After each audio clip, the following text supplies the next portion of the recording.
Coming up on this episode of Flirtations, we're breaking the so-called rules of dating with certified dating coach Alison Wellington. From how soon is too soon to ask, what are you looking for? To why matching energy might actually be holding you back. We're challenging the norms and rethinking dating strategy. We're also taking on the is dating a numbers game topic and whether you should be dating multiple people at once. Plus, we get into some of the biggest conversations in straight dating, like who should plan, who should pay. But that's not all. We'll also tell you why being unavailable isn't the same as playing hard to get and why you need to be saying no at least a time or two. Finally, the marathon first date is on the table. Is it a recipe for connection or just too much too soon? So if you've ever questioned the so-called rules, this episode is for you. Let's do this, flirties. I heard you wanted to flirt. I heard you wanted to flirt. I heard you wanted to flirt. Hello, my name is Benjamin. I'm the flirt coach and a gay Libra. Everyone has an inner flirt. Hey, flirty. Live, laugh, flirt. Work the flirt. Work the flirt.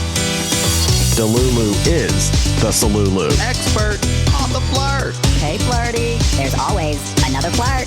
Everyone has an inner flirt. Get out of your head and into the flirt. Flirties, we are going to be breaking the rules on the show today with certified dating coach Alison Wellington. Hey, Alison. Hey, Benjamin. Thank you for having me. It's such a pleasure. Thank you for being on the show today. This is really nice to be meeting in this way virtually for the second time. We did a Valentine's Day live not too long ago. Yeah, that was fun. How are you, though, doing today? I'm excellent. Thank you for asking. Ran to the gym this morning. Already had lunch, did some work. So I feel like I'm ahead of the game. Yeah, you really are putting me to shame. All right. I love this first question to be just about how you got started in dating coaching. Yes. So a little bit of love and a little bit of the economy. So I was dating a gentleman for 4 years that absolutely, in my opinion, was going nowhere and nowhere fast. So I was in my late 20s and I'm saying, hey, when are we going to get married? When are we going to have a baby? When are we going to buy a house? When are we going to open up a savings account? Like, when are we going to do the things that I thought adults would be doing as they approached 30? And he was either unwilling or unable to commit on the level in which I was looking. And I don't know which one it was, and it doesn't matter. All I know is I didn't get what I wanted, right? Yeah. And so I decided that I was going to end that relationship at the 4-year mark. And unbeknownst to me now, but at the time, I kind of created this process of me being able to move on from that relationship that wasn't serving me, for me to get back into the dating scene, for me to date again. And then the next gentleman that I dated is my husband. So so I had this process that I created. All right. So that's the love story. Now the economy, it's 2020, it's COVID, right? Yep. And I had my good city job. And so many of us have been raised, especially like immigrant, children who come from immigrant families have been raised. You get your good city job, you have your benefits, you have your, all those things. And the mayor here in New York went on the news and he did a press conference and he said, we might even have to cut back on some of our city agencies. And I said, this is supposed to be the job that's protected by everybody. Like, you're supposed to be in there. You could do your 20 years, 25 years and you're good. Yep. And I said, if my job isn't as secure as I've been taught my entire life, maybe it's time that I venture out and I do something different. And I said, what would that be? I've always had the gift of the gab. I've always been able to convince people to do things that's in their best interest. And so I kind of combined, and at that point I was engaged to be married. I kind of combined this is a process that I created for myself that worked for me with, I don't know if I'm going to have a job tomorrow. So let me venture out and start this thing. And that's how Align with Alison started. Amazing. Well, I did not know that part of your story. I also had a city job. I was working in 2020 and discovered coaching as well around the same time. Look at that.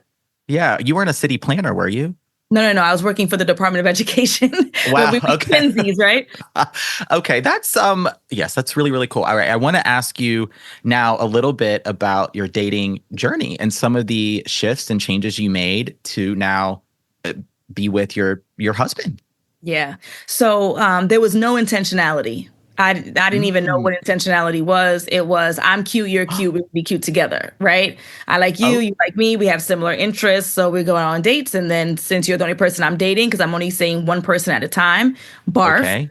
I'm only at the time, right? I'm only seeing one person at a time. I like you, you like me. Let's get together, right? And so Uh-huh. there was no intentionality. There were no conversations in advance about what you want out of life. What does a romantic relationship look like to you? You know, parenting, none of the things. And in all Ooh. fairness, I was in my 20s, right? So, you know, a lot of people aren't thinking about that, figuring out if you're going to be able to pay the rent. So Yeah. there was no intentionality. And then again, once I got into my late 20s and I'm pushing 30, now a light bulb goes off, which is, does this guy want what I want when I want it? And then when I began to push, I realized that he did not.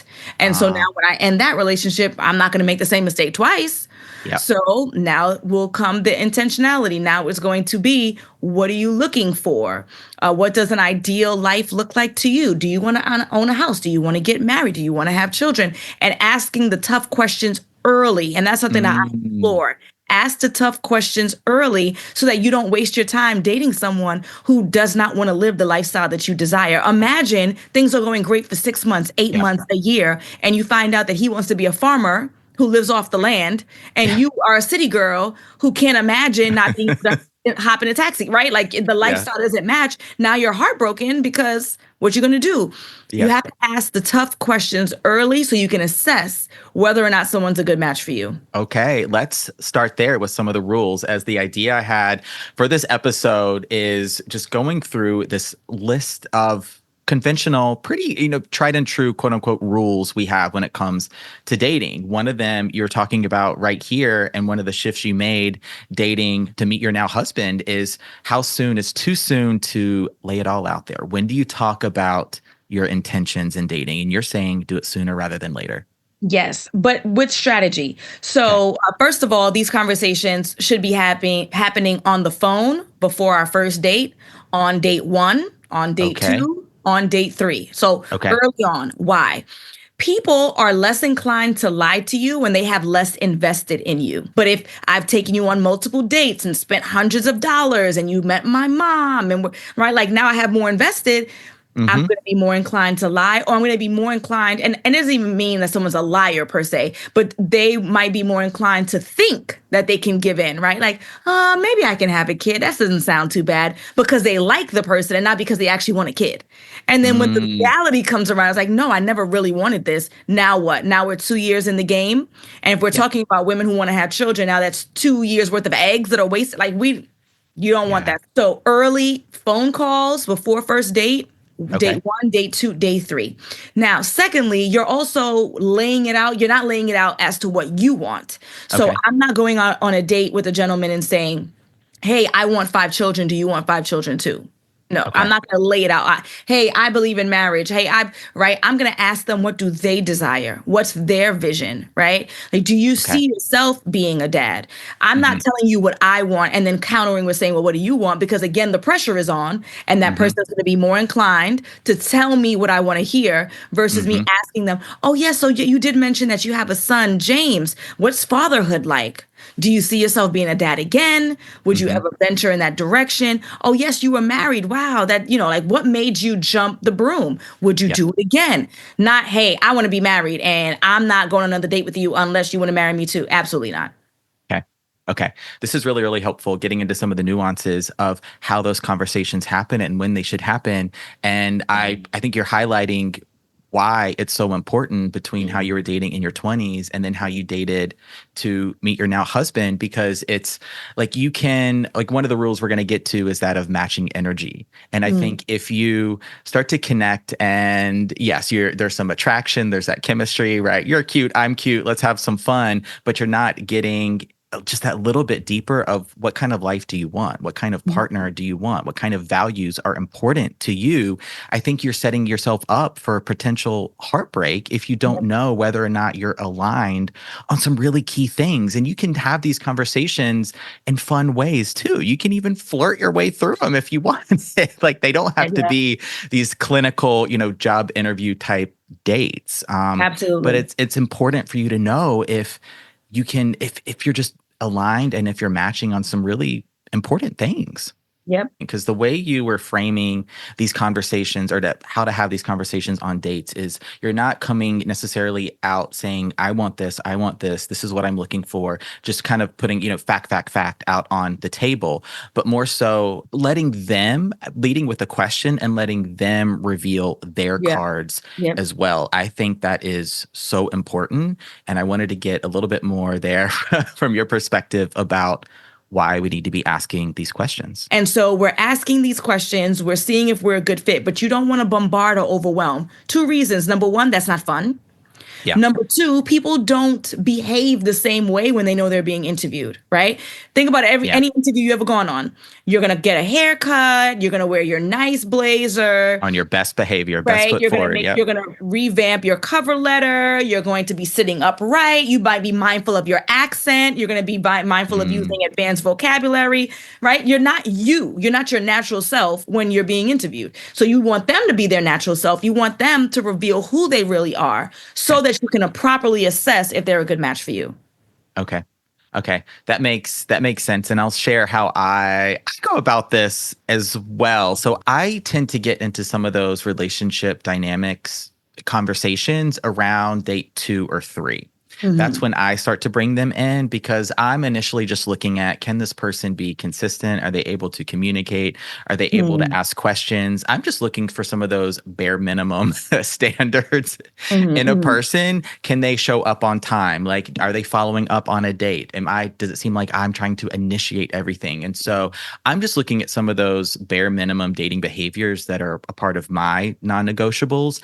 And then before I start to really allow myself to catch feelings, now I'm going to be talking about, and asking, what are you looking for? Those styles of questions. So I love that you gave as we're talking about breaking the rules in dating, but bringing some strategy into dating, because you got to have at least a little bit of a game plan, or you stand to get played, right? Absolutely. Yeah. I tell folks that, if you're going to go with the flow, then the flow can just take you, right? Like we Yes, just can't go with the flow. And I would imagine that most of us in our audience, they don't go with the flow in anything else in their life, right? Like they've gone to school, or they're very passionate about their career, or they have something else that they're passionate about, maybe within the community or volunteer work. Like there are things that they have taken very seriously. This is your partner, your potential life partner. Again, potentially the most important person to you for the rest of your life. So why would you go with the flow? How could you not have a game plan of some sorts? And it doesn't have to be buttoned up. It should still be flirtatious. It should still be fun. But there has to be some strategy behind this, because this isn't fly by night. It shouldn't be. If you're listening here tonight, you're listening to us, this is not a fly by night relationship. This is not something casual. We're talking about folks who are really serious about being found by the partner that they deserve. Yeah. All right. Talking about going with the flow.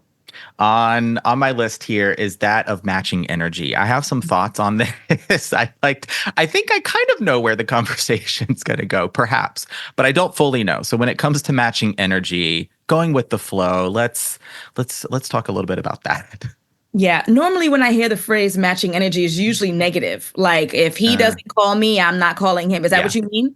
Yes. So I am not a supporter of matching energy. My thought is, you have your energy, you have your direction, you know what you want. If this person's an inappropriate match, then you move on from said person. I'm not going to play the game, and he not calling me, so I'm not calling him. I'm not doing that. He's not calling me. I want someone who does call, so he's an inappropriate match, so I'm going to move on. So we're not, to me, going to lower our behavior, change who we are for each person that we meet. I think you should show up as your authentic self. And if that person is an appropriate match for you, then you dismiss them and you date someone else who is an appropriate match. That's it. What do you think?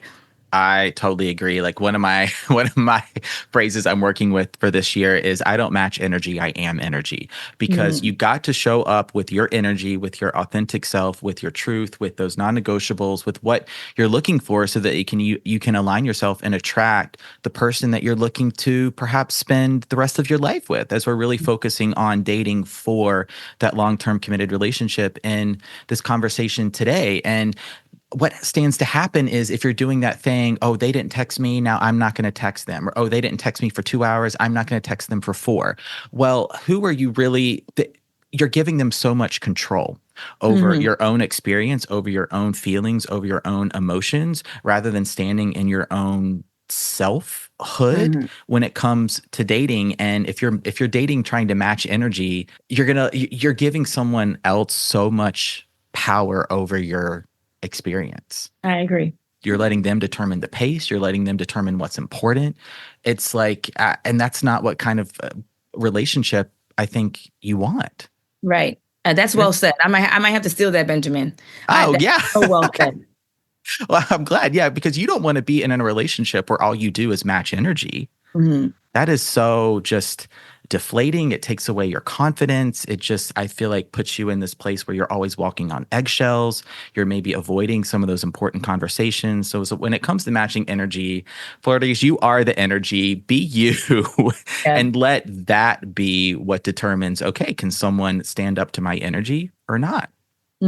Well said. I was just having a conversation with a fellow entrepreneur. We were talking about the economy and how it's impacting everyone. And I was telling her, I said, I don't want to hear that, business isn't doing well because of the economy. Because you know why? Because the economy is outside of my control.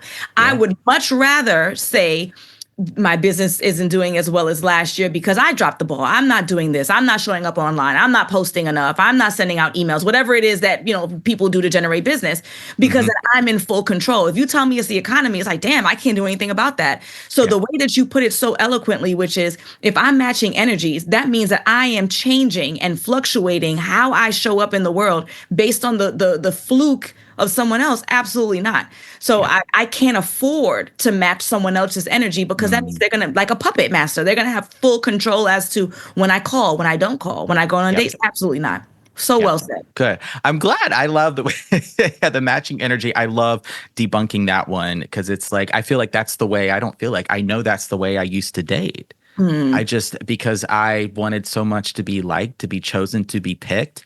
And in that process, I wanted to be agreeable, right? Calm, cool, not want too much, not ask for too much. And so if I could match energy, maybe I would be an easier person to date, right? An easier partner to be with. But where did that get me? In these relationships where I was just completely unfulfilled, where I was just always feeling like I was dating on my back foot, waiting, right, for them to initiate, for them to text, for them to do this or whatever. And I'm just like, oh, I can't date like that anymore. No way. Well said. All right, let's get into, is dating the rule that dating is a numbers game?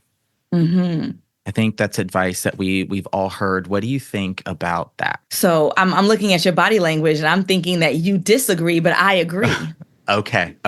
I do disagree a little bit. Yeah. Okay. So I'm gonna tell you my rationale, and then I want to hear yours. We all know that in order to start dating, you have to meet people, right? Yes. You have to go outside. You have to socialize. You have to engage in conversation. If you don't engage in any conversation, then you won't meet anyone, which means you won't get the phone number, which means you won't go on a date. So going out, the amount of times you go out and the amount of people that you meet when you go out will have a direct impact on how busy your dating schedule is. So there is an element of the numbers game, or, being on an app and how many people you respond to versus how many people you reach out to. There's some numerical value in, if I put out the effort to meet people, then I will be more inclined to then get on that date to see if they're a good match to get into a relationship that I desire. So I do think that there is some mathematics behind your dating experience. If you don't go outside, work from home, you do Uber Eats, you don't go outside, you aren't on dating apps, then the likelihood of how many people you meet is going to be significantly decreased. Ergo, the likelihood of you being in a committed relationship that you want is going to be decreased. So that's my logic. Tell me yours. I do agree with your logic. I do, because I recognize there are two truths when it comes to dating with a specific rule. Yes, it is a numbers game. You got to go out, you got to touch some grass. If you're on the apps and you're not matching with anyone, you've at least got to give yourself the opportunity to meet people and go on dates. If you're going out to events, parties, networking, whatever, you're hanging with friends, but you're never making eye contact, or you always have your headphones in, you're running errands or something. You're not even approaching someone or giving the eye contact kind of thing that, hey, I might be interested in a flirt. Well, you got to give yourself the opportunity. And then, right, not everyone is going to be able to be the partner you're looking for, of course. Yeah. This is why you date. I just know what is true for me and is true for some of the flirties, and that is I can't go on multiple dates a week. I can't date multiple people at a time. It's not something that works for me. And so I know that dating in that way with that strategy, it stands to take me longer to find my person because I'm not going on dates as frequently. I'm not meeting as many people. But I'm okay with that. I'm okay with not going on as many dates, with not rushing through that process, knowing that it might take me a little bit longer to find my person. But then again, that's my experience as a gay male. And so I don't really feel some of that pressure to be in the relationship. So I understand that my experience might skew and just how I show up in the world influence my approach when it comes to is dating a numbers game. I just know what works for me, and I can get completely overwhelmed if I'm going on multiple dates a week. It's just not an approach that works for me personally. So that's how I was going to ask you. So what is it specifically? Are you mixing up, James's information with Michael's information? Like, what is it that makes it a difficult thing that you don't want to do?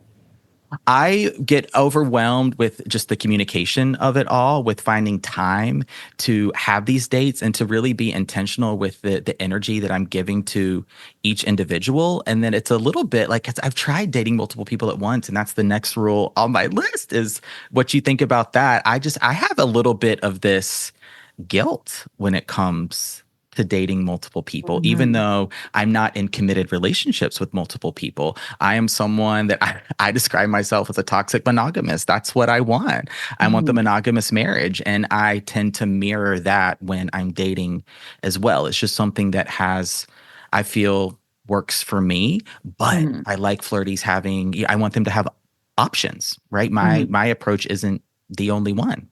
Right. And that's reasonable. I understand. And I think it's very enlightening that you said, as how you show up in the world, you may not have the same pressures as, a 40-year-old woman who may want to still have children, right? And so time is of the essence. So she may have to push back past that discomfort and that feeling of the cheating, like, oh, I'm being dishonest. And, is this the right thing? I think a lot of it also has to do with people like feeling obligated to this individual, even though they're not together. But then some of it has to do with, at least what I've seen, it's like laziness. Like, let me just latch on because he's good enough. And so I don't want to do the work of having to find the time. I don't want to do the work of having to get on the phone. I don't want to, I tell my clients to keep a notebook. Like, if you're seeing two guys, like, because you don't want to tell James's information. Yeah, Michael, didn't you tell me that you were going to Jamaica next week? Well, that's not me. Then that's awkward, right? So yeah, they don't want to do the work. So I understand that. But let me tell you one of the benefits of dating more than one person at a time. Okay. If you are the type who tends to become overly attached, so you end up in situationships, you've already created this whole life in your mind with this person, and you guys are nowhere near that. By dating more than one person, it helps you to not have unhealthy attachments to people who are not yours. Like, that is not your man. So when you're dating 2 and 3 people, it's like, if James doesn't call me this week, it's okay. Well, not this week, because if he doesn't call you for a whole week and he's not traveling, that's a problem. But, James didn't call me today, but I didn't hang everything up on James. So James didn't call me today, but Mike called me, and that's okay. And then Mike didn't call, but Sean did. And then things didn't work out with Sean. It's okay. I still have James and Mike, right? So when you're seeing more than one person, it can also help those who tend to have like an anxious attachment to not be as anxious.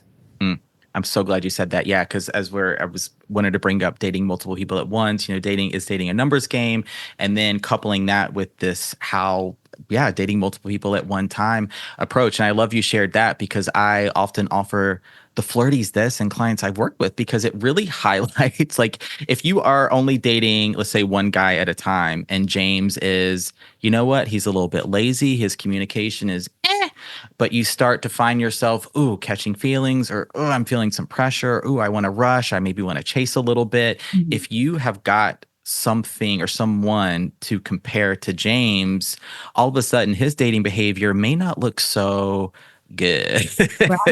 Right. Right. Absolutely. Earlier on in the episode, you mentioned that, you left your good city job and then you started to do coaching. Did you do them at the same time? Was there any overlap, or did you leave your job and then start coaching? There was overlap by, gosh, almost a couple years. Okay. Yeah. So same thing with me. There was overlap, right? And if me working in the DOE, right, the Department of Education, now I had a great principal, but if I had a principal who was slick with her mouth, or if I had a parent who got nasty, I would say, I don't need this job. I got my business, right? When you have multiple options, you're not going to be clamoring to the one only choice that you have. Like, you know what? I'm gonna tuck my husband, baby. I don't gotta work, right? I have this going, things are going well. All right, deuces. I'm my own boss now. But when you have choices, it puts you in a position where you're not clamoring to hold on to something that's not that desirable. Now, had you not had coaching and all you had was your job and your supervisors being nasty, your clients being nasty, you got to pay rent. Rent in a couple of days. So you're going to have to take the mistreatment or the blasé, like you're going to have to take it because you don't have any other choice. Now you have coaching. You don't have to take it. Right? So there's another benefit. I'm just saying.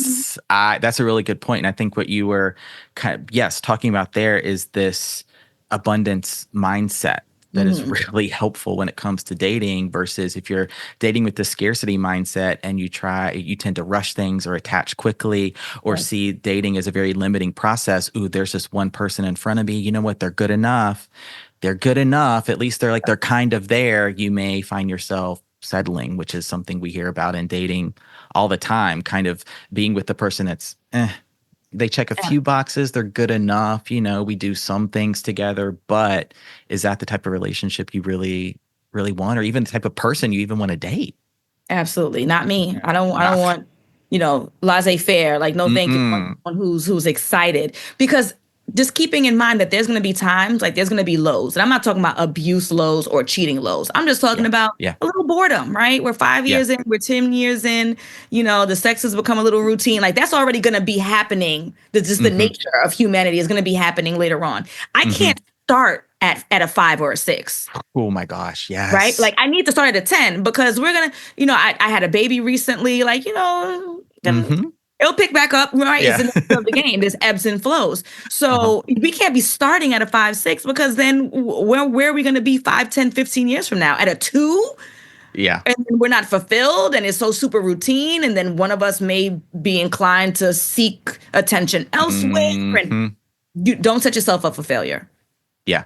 Yeah, I think what you're describing, it's natural to have some of those cooling off periods in your relationships, just as life happens. And like you said, we're humans. Like when we're dating and we're in that honeymoon phase, you got all the neurotransmitters and all the good hormones flowing. And so it's natural for there to be a little bit of that dip. And I think that sometimes when we panic and we start to freak out in relationships, but it's not, you don't want to start, like, if it's already incredibly difficult just to spend time with someone, just to get them to respond and communicate with you, like that's behavior to get turned off by. That's not an invitation to try harder or to chase or to prove yourself. That's like, whoop, no, we're not. That's probably not going to become the 10 you're looking for. Absolutely. All right. What do you think about this rule, Alison? The marathon date, I'm sure you see in your work and with your clients. And so I oftentimes say to keep that first date on the shorter side. But what do you think? You absolutely want a way to escape. You want a way to escape. So with the marathon dates, I mean, usually my impression is that like things are going so well, they keep adding to it, right? So like they had one plan and they said, oh, things are going so well. Let's add this and let's add this and let's add that. I think if things are going well and you have the time, it's not the end of the world, but you definitely want to plan something or agree to go on a date where there is an exit. Like, we're not going to sign up for the 4-hour presentation at the Smithsonian. Like, that's not a good idea. So you want to put yourself in a position where you can exit stage left. And I think that you do want to keep up some of the allure. I would not want to make myself extremely available. So I got things to do, right? So I had a great time. I'm looking forward to seeing you next week, and we can do whatever it is that he was trying to add on to our date next week. I think a little bit of an extension is okay. We can add an extra hour, but we're not doing a 6-hour thing. I have a life. I got stuff to do. And you need to know that. Now, my parents are divorced, but my mom told me back in the 70s when she met my dad, that they had a date planned and it was 8:00. He was supposed to pick her up at the house. And 8 comes, 8:15, 8:30, 8:45. They're from the Caribbean, so she can hear like the car coming down the road, right? So she heard the car coming down the road and she turned off the light. And she didn't answer the door. I'm not home. Because why do you think that I just have all this time to be waiting around for you? And again, I mean, this is a little bit negative because he was late. In this case, we're talking about a date that's going well, but the same general idea of my whole life does not revolve around you. I got stuff to do. I don't care if stuff is laundry. I don't care if stuff is picking up my mother's medication. I have stuff to do. This has been a great time. I'm looking forward to next week. And let's see if he can keep the momentum up until next week. And then whatever activity or task we were going to add on, we'll do it next week. What do you think? I 100% agree. I'm like, if the date is going super well, it's usually the marathon date where things keep getting added to. Like maybe you had lunch and then it's nice weather and you go for a walk. Oh, now you're hungry again. Let's get ice cream. And then it's like things just keep going. And then, oh, now you're hanging out in the car and you're talking for 4 hours and now the sun is setting. Like I hear about those marathon dates all the time. And it's like, if you're having a great time, you're enjoying yourself, you want to say yes to the walk or to the ice cream. Yeah. I mean, you can have some extra flirting time, but then set yourself up for that next date. Like I sometimes feel like daters, they get into this headspace of, oh, what if, it's going so well? What if it doesn't happen again? But what if, they just want to stay with that energy, but set yourself up for the next date. This was the first date is so you can get to the second date and then the third date and so on and so on. It's only going to get better and keep growing from there. The first date isn't your only opportunity to spend time with someone. And if it is, and then they ghost or they flake or something like that, not your person. Right. Exactly. Yeah. So I do understand the idea of wanting to stay in the moment, right? You go to Disney World and you're a kid like, I don't never want to leave, right? Yeah. I get it. Like it's fun and you don't want the fun to end. But again, we're dating with intention. So if you're saying I don't want the fun to end, why would it? If I'm going to see you again next week, then the fun should be continuing. And if you're so afraid that you're never going to have this moment again, then that means, as you said, Benjamin, you're not the right person for me. Because it should not end. It should not end. Next week should be way better than this week. And the week 3 should even be better than that. Because we're getting to know each other. We know our likes and dislikes. We're getting more comfortable and more confident. Exactly. Really, what's in your best interest is to save that energy and transfer it to the next week. Absolutely. Because you need to let this person, like they gotta put in some work. They don't get all your time and energy right there on that first date. They need to follow up and then plan and initiate and all that good stuff. So now we're going to get into some of the, I think, dating dynamics, starting with this question. You were just talking about it about availability. And you're saying to be, sometimes you need to be a little bit unavailable. Yeah, I agree with you.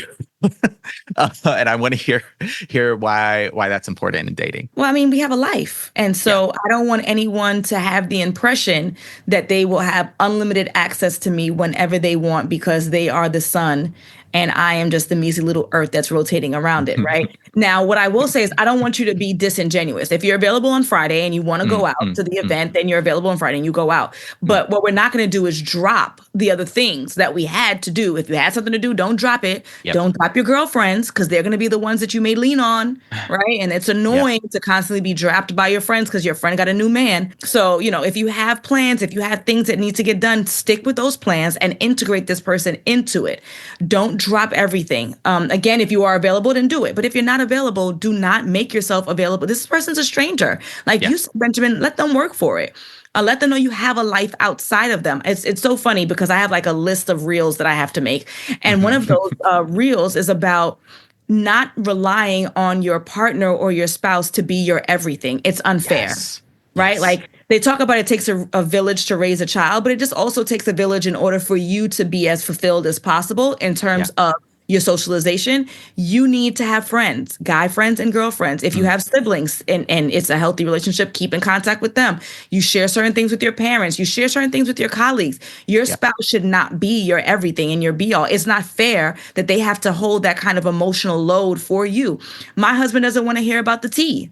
My friends want to hear about the tea, right? My husband, maybe my husband wants to talk about like Kendrick and Drake, right? The hip hop tea. Your spouse should not be your everything. And so in that same vein, when you're dating someone, they absolutely can't be your everything because they are a stranger that you're getting to know. So I'm not saying lie. If you are available, go, but you need to maintain the life and the schedule that you had before you met this person within reason. Now, once we're getting more serious, then I can move some things around for you. But right now, we're just getting to know each other. So good. Because I'm really glad this is a part of the conversation, because I think sometimes what people hear is, oh, I have to play games, or oh, I have to be hot and cold, or oh, I have to match energy, or oh, I need to lie and play hard to get. No, what we're saying is, in this early part of the dating process, when you're just getting to know someone, it's like you gotta have your own priorities and interests and your own relationships and your career and your education. Don't forget or don't forgo or lose yourself in this process, giving everything to somebody else. We were talking about having an abundance mindset a little bit earlier, and that means you get to continue to live your life, and dating is something you do to find your person. It is not the thing you do. It's not your whole life. Right. And they need to, it's okay to not be available for a date on Thursday night, or you have a plan, or you've got something going on, or you're just maybe not feeling great.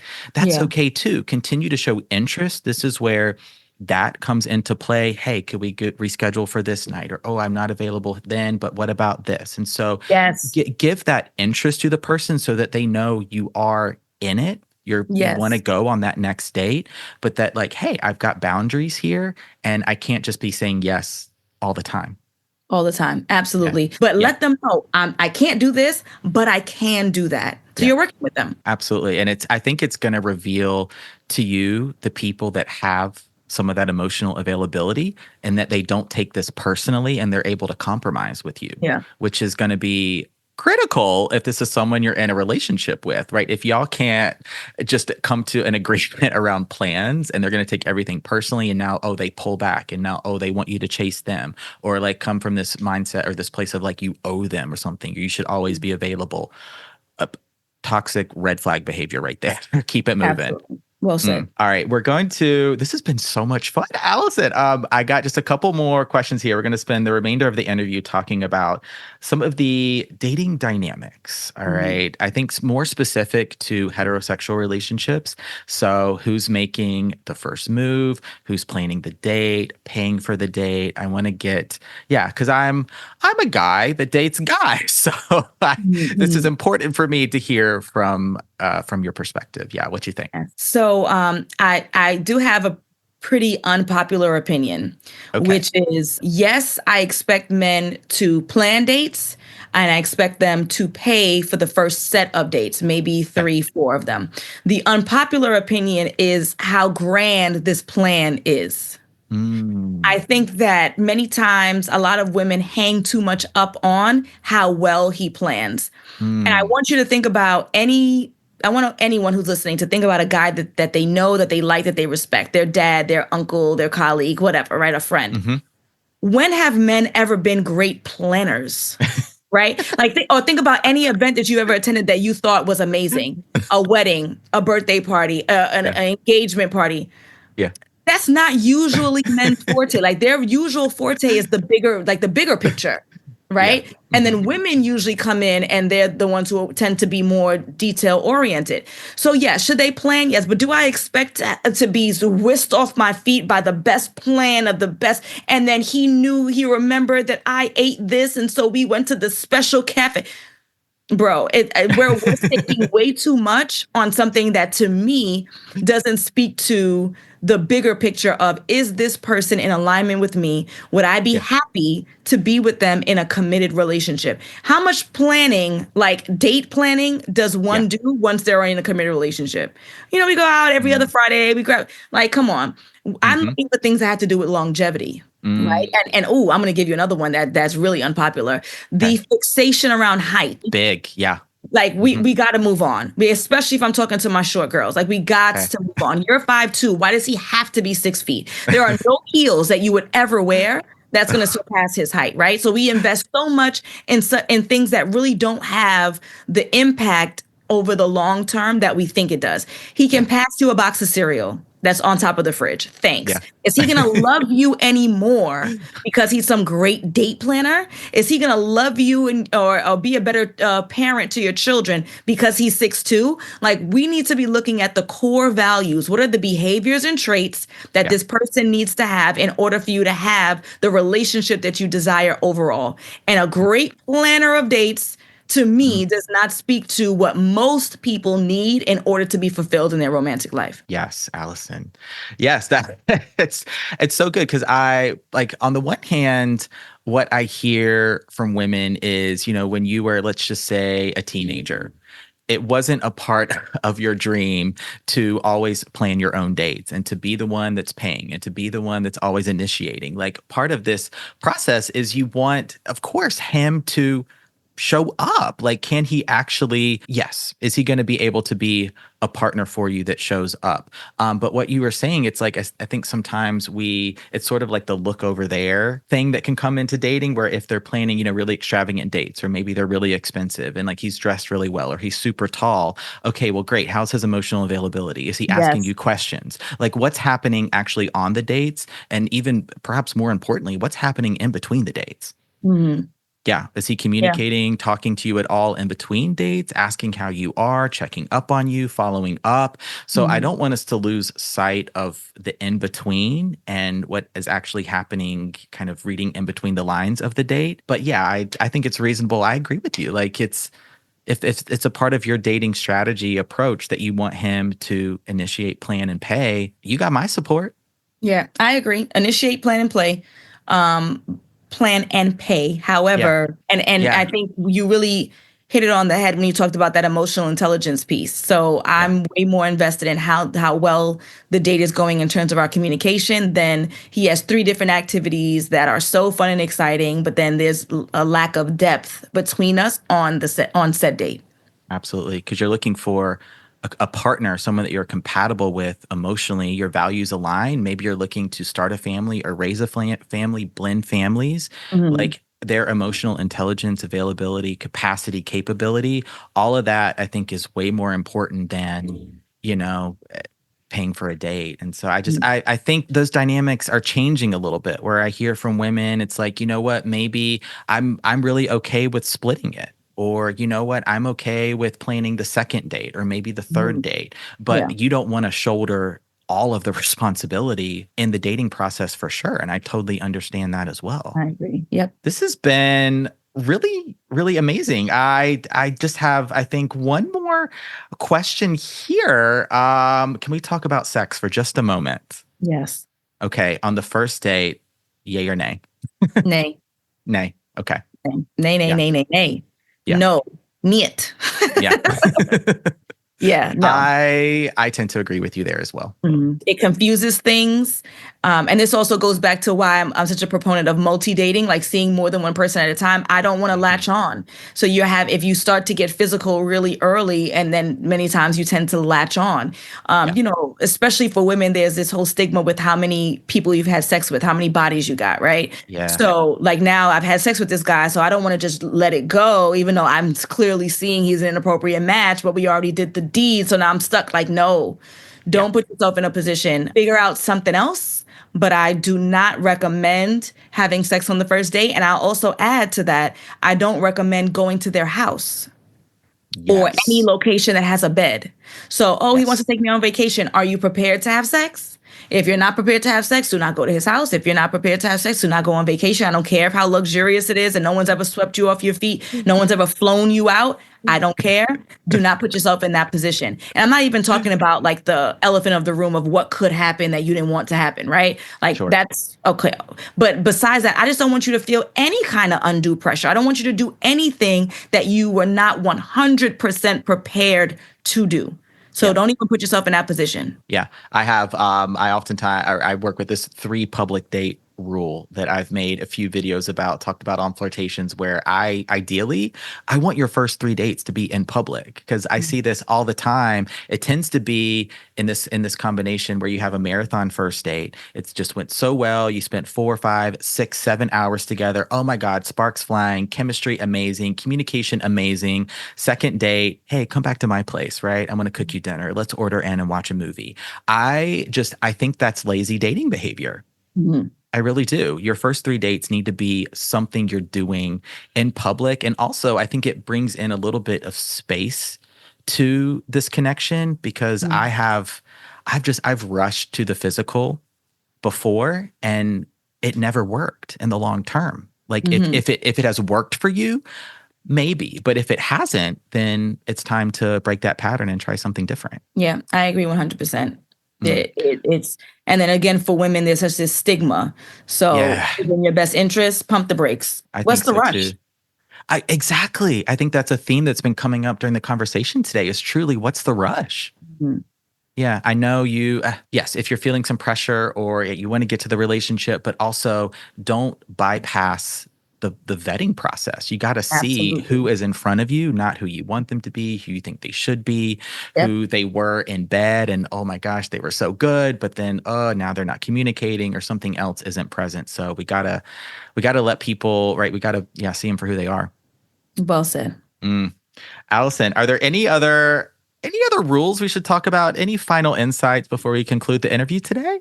No rules, but I will say final insight. So you said a word that I'm so surprised that we did not mention, which is vetting, and how important vetting is. What I find, though, on the content that I see with dating is that people use the terms vetting and discernment interchangeably. And for the purpose of my process, when I work with my clients, I like to make sure that they understand that those 2 words are different, and this is how. Okay.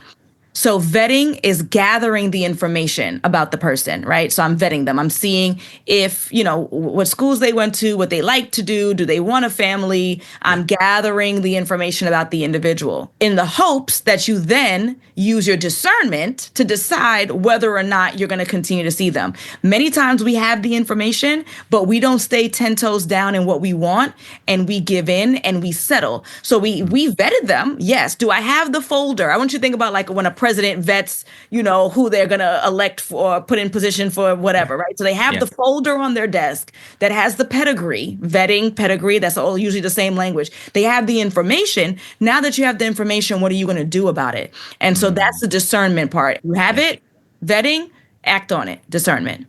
Yeah. I think that's a beautiful place to end. This is the difference between vetting and discernment. Yeah, that's something I don't know that I've ever really sat with or tried to kind of untangle in my mind, but two very different things. Yep. At least for the purpose of dating. That's how I use the vocabulary. I think so too. All right, Alison, thank you so much for being on the show today, having this conversation with me and the Flirties, sharing so much. I want to send them your way, to your socials, to your programs. Yeah, where can they find you on the internet? Yes, absolutely. So I'm on everything as Align with Alison, ALIGN with Alison, 1L. So that's alignwithalison.com, Align with Alison on YouTube. Please like, subscribe, do all the things. Align with Alison on Instagram.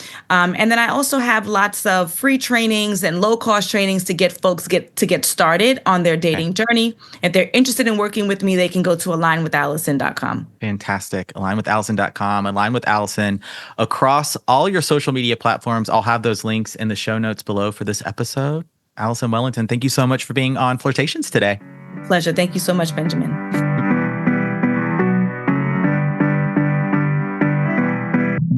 Okay, that's a wrap on this episode of Flirtations, the Breaking the Rules episode of the show. Thank you so much, certified dating coach Alison Wellington, for coming on the program today. I'd love for you to check out her socials, her content. If you're feeling called to work with her, you should definitely do that. She's incredible. So thank you, Alison, for being on the show today. Also my sister's name, so I love the name Alison. And thank you to you, the Flirties, for tuning in, for streaming, for listening, wherever you may be in the world. You know I couldn't do this without you. We're in this together. Hope you found this episode helpful in your dating life, in your flirting life, in your relationships. Yes, please leave a review, rate, subscribe to the show if you haven't already. If you have, thank you. Yeah, if you haven't, I don't know. know, maybe 5 stars perhaps. Just a suggestion, a recommendation. It's just a number coming to mind. Yeah, would love you for it. Then share this episode or another episode with a friend, a family member, a coworker, a neighbor, even your pet. Maybe your pet. Maybe they want to hear like some ASMR flirt coach while you're away at work or on a date or something like that. Okay. Really, yes, needing to go here now before things get completely unhinged. My name is Benjamin. I'm the flirt coach and a gay leaper, wishing you a beautiful day and very happy flirting.